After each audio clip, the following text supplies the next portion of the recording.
Hey, what's going on, guys? So, welcome to episode 118 of Latino Vegano. And today's story time. Today, I just want to share with you guys a story. So, how I was able to spend 4 days trapped inside a car in one of the main roads in Panama. So, today, I'm just going to share with you guys a little story. So, stay tuned. So if you haven't subscribed to our podcast, go ahead and do so. Hit on the subscribe button. On Instagram, we follow us. We under at latino.vegano. And go ahead and follow us. Or you can listen to us on Spotify, YouTube, whichever is your favorite podcast platform or video platform. We're just there. So stay tuned for a little bit, and I'll share with you guys how I got trapped 4 days inside a car with a little bit of food, no bathroom, no nothing, in Panama on one of my recent trips. So let's go.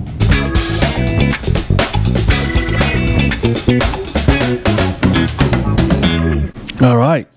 So what happened? So I don't know if you guys remember, but a few weeks ago, from the time I'm recording this video, I was in Panama City, Panama, right? So I'm handling some business out there, hanging out with my girlfriend and whatnot, and checking on my family as well, because from what you guys don't know, but for you guys do know, I was born in Panama, so I try to go often, and so I was there. And the last time I was in Panama around November, December of last year, I got into a little situation where I got incarcerated. So if you haven't listened to that story, I'm going to actually refer that story into the link of this video, so you guys can hear what happened in that story.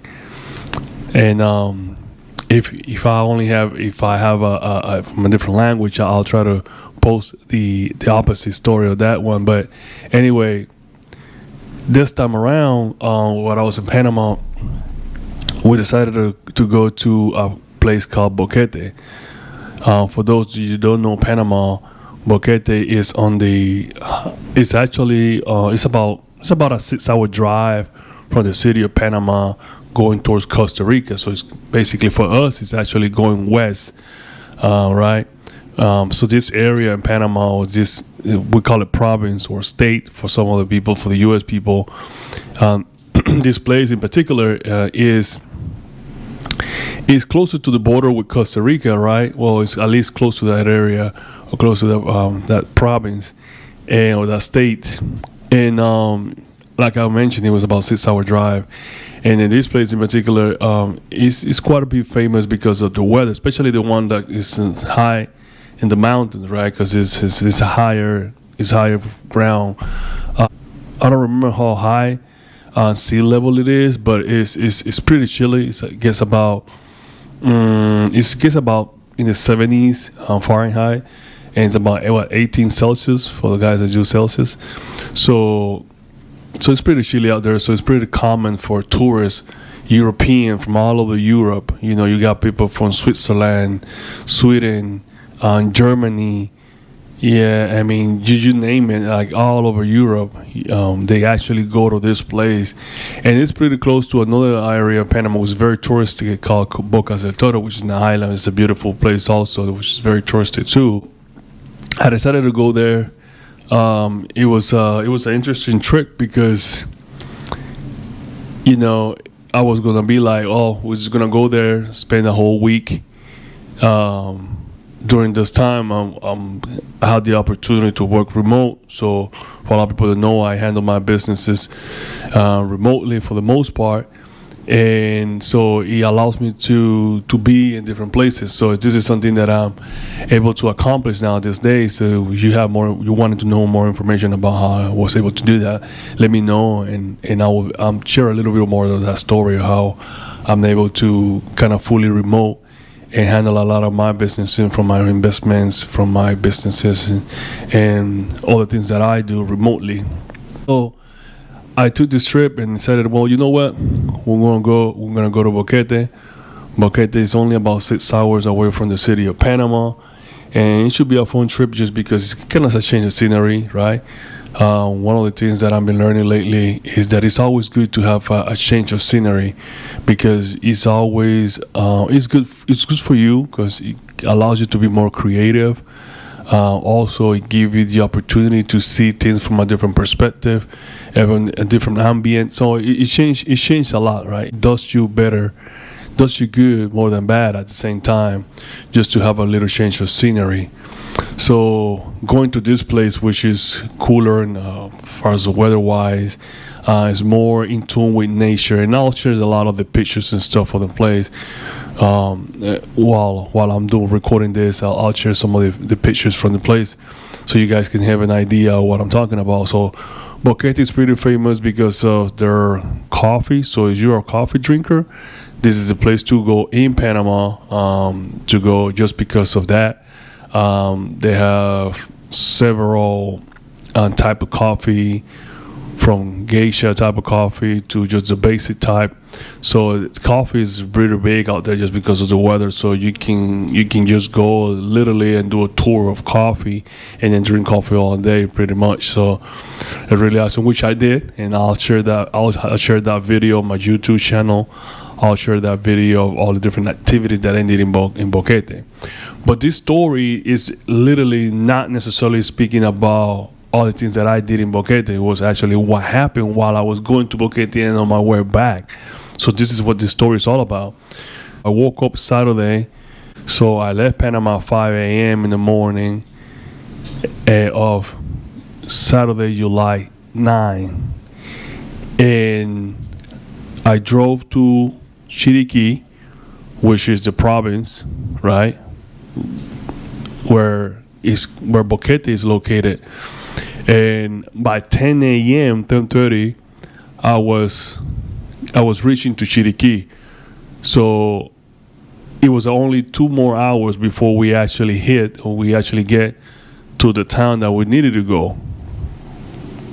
And when we reached to Chiriquí at 10 a.m., I'll go stop by a police patrol. And he asked me, where we're going. I said, we're going to Boquete. And he said, hey, right now there's manifestations in the road, and they blocked the road.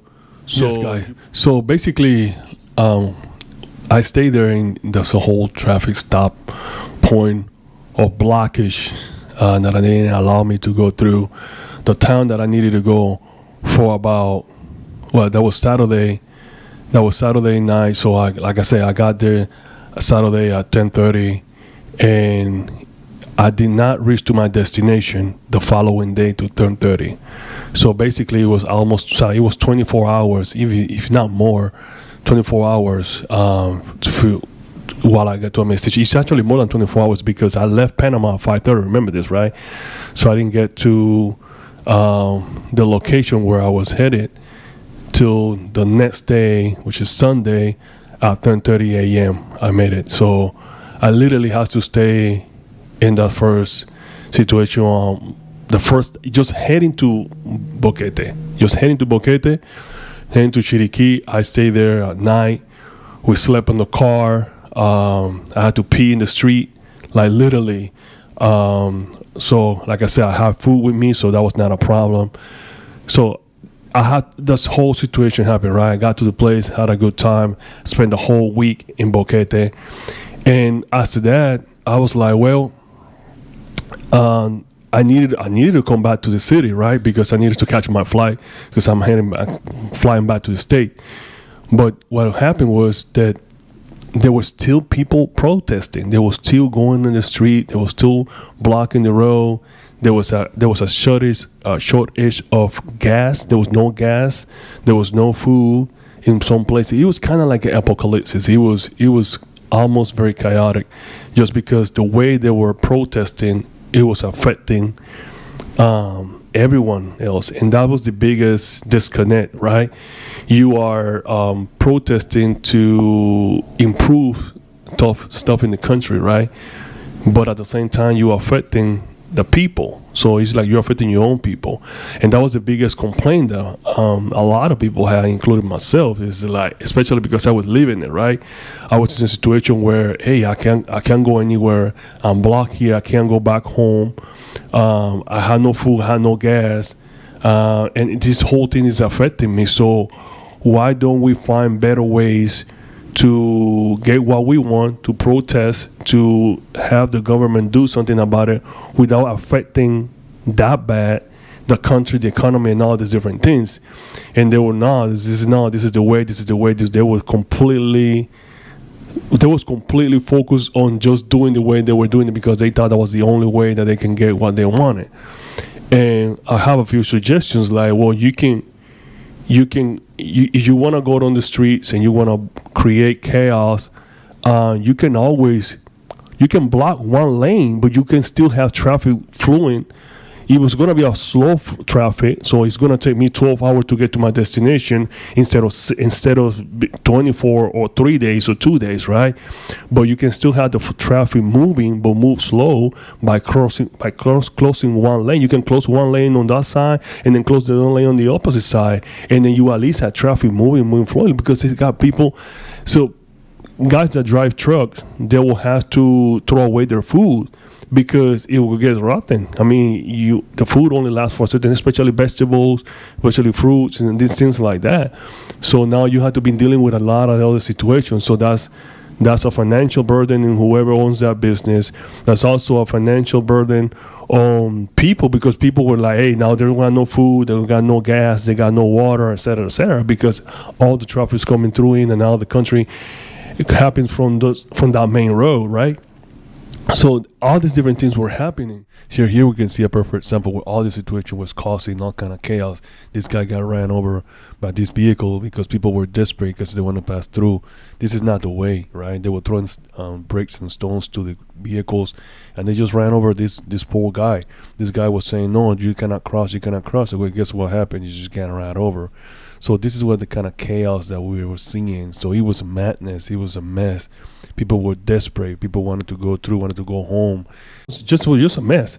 So just to continue the story, I stayed in Boquete for a week, and I was planning to come back the next Sunday, right? But I stayed an additional week just because I wanted to give enough time for this whole to marinate, for it to slow down a little bit, for the whole situation kind of gets better or whatnot. That was my intention. So the whole week comes, the additional week comes by, and I was told, well, it should be a lot better now because now, after a whole week with no gas, with no food, it was trying to flow, right? You're starting to find gas, you're starting to find food now, and I'm like, all right, cool. So I guess it's my time to go now. So I packed my things, and I was supposed to return on Friday. So I stayed an extra week, and on July the 22nd, right, as a Friday, I decided to head out. I'm like, you know what? I'm leaving now. It's Friday. It should be better. It's already been 2 weeks since this whole situation. Sure, I think she should have no problem. But guess what? As soon as I left, I drove, got my stuff. Same thing, ate. Got a little couple of food just in case for the road, and we head out. I got the first. I found the first group of people protesting and blocking the street.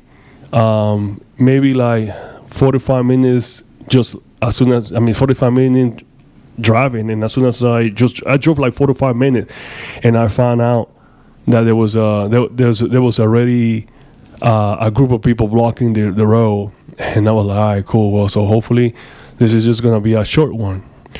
That one wasn't. It was actually even worse. So I was in Panama, Chiriquí, first stop, Jorconcito.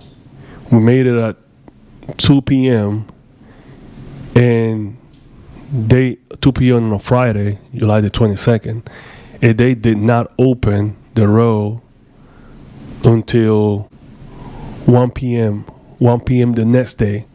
So I spent pretty much the whole night there, right? So the whole night all morning, and then at 1 p.m. around 1 p.m. they open, and I drove out about, I don't know, 10-15 minutes, and bam, find another one. So there was there's another group of people protesting. So the whole situation is there were five total of barricade that I needed to go through, 5 different ones, right? And each barricade and each stop, there were different people asking for different things. They were not even unified.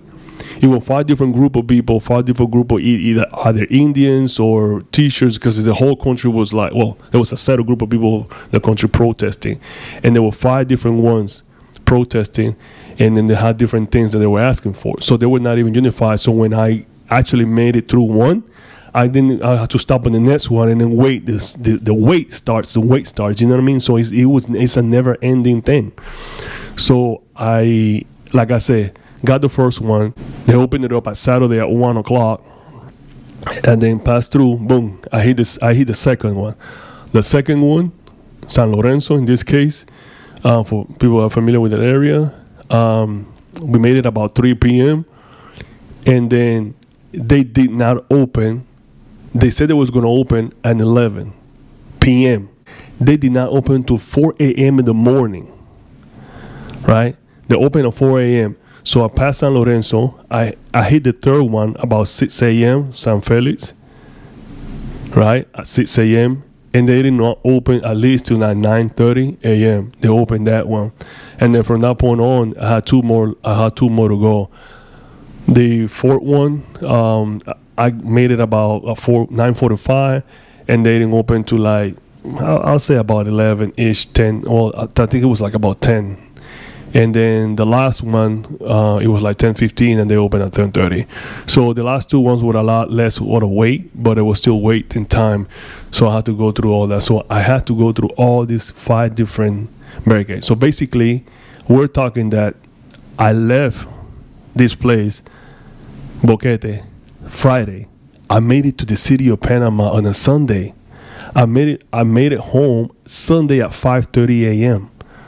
5:30 a.m. on a Sunday.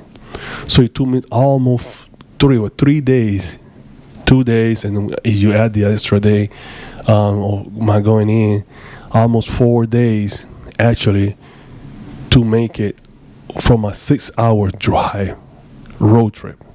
This experience was an experience that a lot of people will be like, oh my God, this is horrible, and this is this and this is that. But first of all, I have a story to tell, because there was the situation, how it happens, and how resilient you have to be.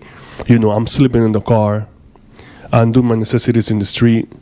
I'm dealing with, you know, there's a lot of people in the street, in the road, walking, because there's a lot of immigrants that's walking through Panama so they can come to the U.S. So that's a different story. So you have different people walking, they're asking for money. You know, so you're in survival mode, right? I'm not sleeping well. I'm not eating well. So, I mean, I'm going through all this situation, all this set of emotions. And then you don't know what the intensity in the country is. You're concerned about your family. You're concerned about the people you are around. You're concerned about everybody else. So you don't know what's going on. So at that point, it's like, it's a situation where you don't know what to do. And you continue yourself pushing and believing. At the same time, you want to be able to stay humble, stay resilient, stay strong, because they need you to stay that way, because you don't know what's going to happen. You have to be always alert, because anything is possible. You got to make sure that you don't waste all your gas, because you don't even know if you're going to be able to get gas. You got to make sure that you drink water, but not too much water. You have to drink water, but not too much water, because you don't want to be going to the restroom all the time, and then there's not even public restrooms. You have to do your stuff in the street. So there's a lot of things that's going on, right? It's very chaotic. So I've never been in a war, but it's similar to like being in a war zone, basically, because it's all these different things going on. You make friends with people that are in the road, and then cars breaks down, people get tired, and then just return. They find another way. It's all kind of emotion. You get mad at people outside, so it's just a lot of emotions going through, right? And then through those emotions, you can act differently. So for me, it was one of those experiences that I was like, you know what? there has to be a reason. There has to be you have to have a message, something that you can take out of this experience. This is just not something that happens to happen. There has to be something. So what is it? And I kept asking myself, I asked my girlfriend this question too, like, what is it that we can get out of this experience? Because there's no way that you're going to go through all this and there's nothing you can get out of it, something positive. And the positive thing that I got out of this experience was that, first of all, on my way back, when I was going back to Panama, I have an option, right? I had two options. One, I could have just turned around and said, you know what, forget it. I'm going back. I'm not going to go through all this. Let me stay here another week, right? And whenever it happens, and then I'll go home. Or you can say, you know what, I'm just going to go move forward. I'm just going to continue going. So I personally decided I'm just going to go. My destination is going home, and I'm just going to go home, regardless of how long does it take. I had 3 days to make this thing happen. That's why I left on a Friday, right? So I'm going to waste my whole weekend trying to do this, but I'm going to go home. I'm not going to spend another time, another week or another 2 weeks, whenever they decided they wanted to stop doing this so I can get to my destination. I'm not going to do that. So I had a goal, and my goal is I'm going home, and by all means necessary, I'm just going to go home. So my lesson was that I was being resilient. I was being determined, right? Determination. I was going to get to my goal. What's my goal? My goal was I'm going to go home. I'm going to reach to my destination. And that means that every time you have a goal in life, it's not going to be easy. There's going to be bumps in the road. I have many bumps in the road, several things that I have to deal with. I have 5 bumps in the road per se, even more. I have different situations that I had to deal with before I got to where I needed to go. I had to deal with all different type of uncertainties, right? But that's how life is. Life, there's not you can have a vision, you can have a goal, you need to have all those things, and that's what's going to drive you to where you need to go. You have a business goal, you have a career goal, any type of goal that you have a personal life goal, but you're going to be facing different challenges during that process. And the ones that win and succeed are the ones that stay resilient, stay the course, stay focused, stay determined, they stay committed. Those are the ones that win. I won because I stay committed. I continue pushing through regardless of the situation. It was not easy. I was hungry. I was tired. I was a little bit upset, which she shouldn't be. All these emotions going through, right? I wanted to be home. I wanted to sleep in my bed. All these different things. But I stayed the course. I'm not going to go. I'm not going back. That's not an option. I'm going to continue moving forward. Send me home if you want to send me home. But I personally, I'm going to continue moving. I'm going to get to my destination by all means. So that was the message that I got from this. And this is a message that you can take too. No matter what you're going in life, set yourself a goal and stay committed. Stay in the course. You're going to find bumps. You're going to find issues. You're going to find obstacles, challenges. But there's no challenge in this world that you cannot accomplish if you don't put your mind into it. That's my message for you today, right? That's the biggest takeaway that I got out of this experience. There's no story for me if I cannot share you guys with something positive out of that story. If I can share with you guys how was I able to manage to accomplish that. And I did. And you can do it too. Because the only difference is a mindset shift. You have to change your mindset. Shift your mindset. Think different about situations. And look for the positive in things. This is just a minor thing. Now I'm home. I'm relaxing. I'm back home and everything is good. At that moment, I was a little bit upset, depressed. I wanted to go home. I was tired. But guess what? Stay committed. Stay focused. Always follow your instinct and go for what you want to do. Follow your goals. And that's it. So I'll see you guys in the next episode. All right? Thank you, guys. Don't forget, subscribe. Panama.